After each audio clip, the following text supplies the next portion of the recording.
Salut, c'est Denis, bienvenue dans mon jardin. Aujourd'hui, on voit les plantations d'automne et d'hiver.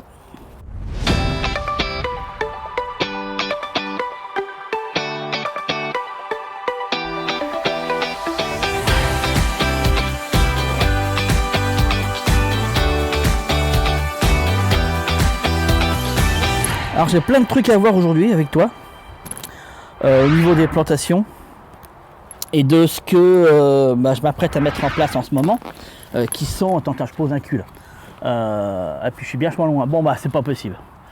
Je pensais être un peu plus près mais c'est pas grave. Puis en fait la caméra t'éloigne vachement plus que ce que tu le penses. Ouais, je voulais qu'on voit aujourd'hui toute la question là des plantations liées à l'automne. Et puis aussi des plantations qui permettront de rester cet hiver en place, d'accord. Il y a pas mal de choses, j'espère qu'elle va pas durer 37 ans cette vidéo, mais bon, tu me connais, hein, on n'est jamais sûr de rien. J'en profite, je te le dis tout de suite, comme ça j'y pense, et puis on passe dans le vif du sujet direct. Dans la description là, juste en dessous, je t'ai mis un lien pour faire partie de ma liste privée dans laquelle je diffuse tous les éléments techniques et stratégiques, d'accord. Par rapport à toute cette question de jardinage et pas que, aussi la question par rapport à l'habitat autonome, etc. Voilà, tout ce qui va être lié à l'autonomie. Donc n'hésite pas à t'inscrire, comme ça au moins tu peux faire partie de ce système-là. Et puis surtout c'est pas louper tout ce qui va suivre parce que j'avance par rapport aux saisons, donc du coup il y a toujours un risque de louper quelque chose. Et là en l'occurrence on est en plein dans les semis, je parle à fond là de tout ce qui est semis, plantation lié à l'automne et à l'hiver, donc ce serait dommage de louper ça. Bon voilà, tout est marqué en bas, puis c'est indiqué un petit peu, même plus qu'un petit peu, c'est carrément indiqué qu'est-ce que tu vas recevoir et comment ça fonctionne. Donc ouais, là je suis en train de remettre des laitues dans tous les trous que j'ai, j'en ai quelques, forcément vu que je bouffe ce qui est dans mon jardin, donc tu te doutes bien qu'il y a des trous, puis donc il faut que je les comble. Donc voilà, c'est ce que je suis en train de faire. Donc là, je suis en train de mettre des laitues qui vont être prêtes d'ici cet automne. Voilà, donc je suis pas sur certains légumes, je suis pas en train de mettre ce qui va aller cet hiver, tout simplement parce que c'est pas encore la saison, d'accord. Par contre, il y a déjà des légumes que j'ai semés en rapport avec cet hiver. C'est le cas des carottes, juste derrière moi, d'accord. Dans lesquelles, effectivement, j'ai cet élément-là. Et puis voilà quoi, rien de plus, rien de moins. Donc là j'installe la laitue, j'en mets toujours beaucoup. Parce que comme tu te doutes, il y en a toujours un petit peu qui se fait bouffer. Puis il faut faire la compensation. Donc du coup ça veut dire quoi? Ça veut dire qu'il va falloir, dans ce que tu mets en place, faire attention entre les variétés que tu vas devoir consommer, je te dirais juillet, août, celles qui vont être prêtes d'ici septembre-octobre, et puis celles qui vont être prêtes en septembre-octobre, mais qui vont te durer tout l'hiver jusqu'au printemps suivant. Tu vois un peu, ça fait trois points très différents. Et ça, il faut arriver à le planifier. Et tu le planifies en plus absolument pas avec les mêmes variétés, mais clairement pas. Là, si tu veux, je suis encore en train de mettre ce qu'on a une étude qui s'appelle je crois que c'est la paresseuse, la grande paresseuse, la géante paresseuse, un truc comme ça. Je ne sais plus exactement le nom. Et j'ai encore de la grenobloise en stock, j'en ai encore un petit peu et je finis de la mettre, d'accord. Mais je repasse en 4 saisons pour l'automne. Et là j'ai déjà commencé à semer mes laitues d'hiver, qui en l'occurrence est la brune et la merveilleuse d'hiver, c'est celle que j'utilise.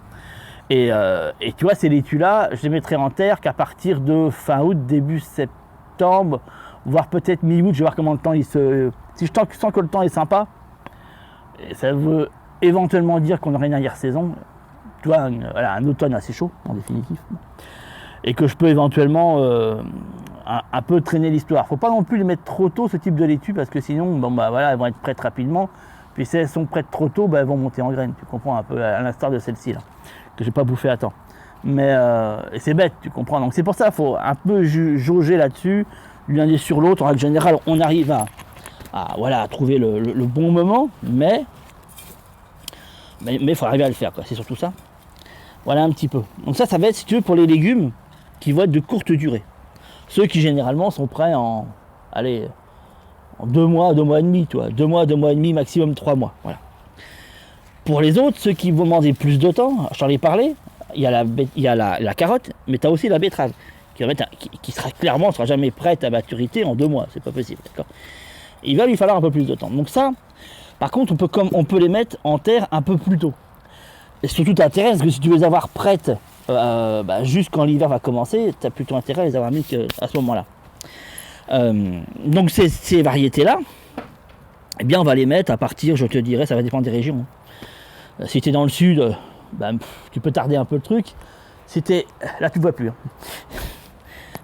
Si tu es dans le nord, tu peux y aller un peu plus tôt. Voilà, bon, la différence elle est là.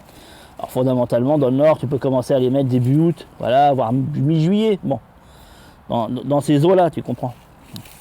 Ça va te donner comme ça un bon aperçu. Et puis elles vont se développer jusqu'au moment où l'hiver va arriver. Et là, cherche pas en hiver, il n'y a rien qui se développe. Hein. C'est fini, plus rien va se développer.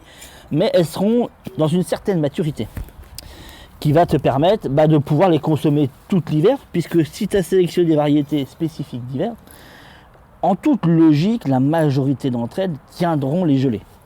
Alors certaines vont demander d'être couverts, comme on dit. On les coud généralement quand elles sont en pleine terre avec un voile d'hivernage. Mais certaines s'accommodent aussi de passer tout l'hiver sous serre. D'ailleurs, moi, c'est ce que je fais souvent. Il y a des légumes qui vont prendre le relais sous la serre et qui, par la serre, vont avoir une certaine protection. Bon, pas non plus... quand il gèle dehors, ne te casse pas qu'il gèle aussi sous la serre. Mais il va geler un peu moins fort. C'est surtout ça, tu comprends. Donc, il y a des légumes qui vont accepter des faibles gelées. D'autres absolument pas. Et ceux dont c'est pas le cas, si ta région est connue pour le gel, tu as plutôt intérêt à sélectionner des variétés qui supportent le gel. Si tu es en altitude, tu sais qu'ils gèlent, ne va pas prendre des variétés qui ne supportent pas le gel, parce que sinon tu ne tiendras jamais, tu arriveras difficilement à les tenir jusqu'au printemps. Voilà un petit peu. Donc tu as compris, tu as une partie qui va rester en pleine terre, tu as une partie que tu pourras récolter et mettre en réserve. Alors, moi c'est le cas pour les maisons, ça en une autre vidéo, on va pas voir ça là.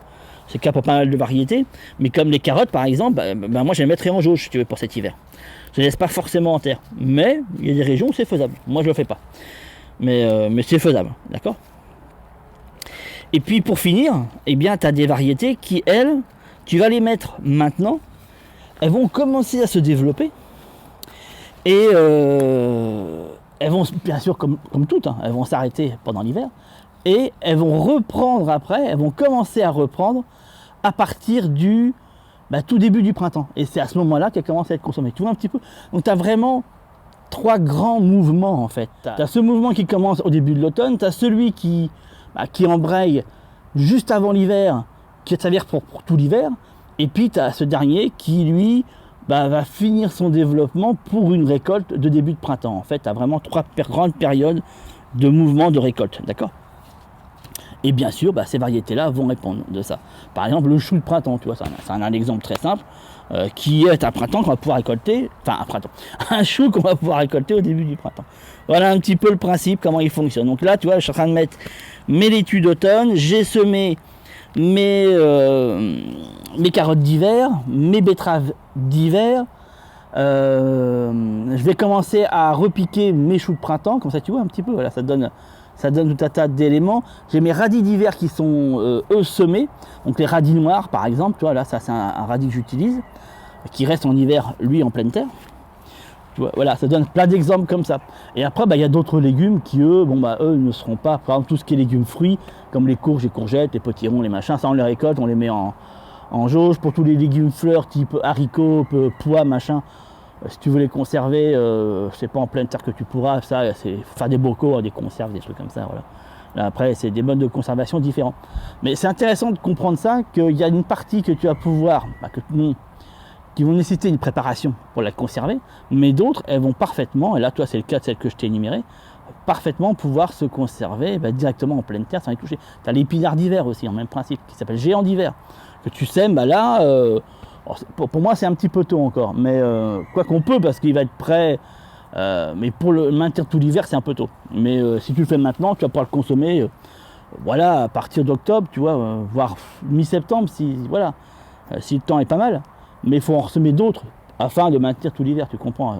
Les derniers semis qui permettent, pour moi, tu vois, mes derniers semis, je les fais généralement autour du 15 septembre, entre le 15 septembre et le 15 octobre, tu vois, voilà. Je suis à cheval là-dedans, ça dépend vraiment de la météo. Et le reste du temps, puis après je reprends pas mes semis avant mes premiers semis.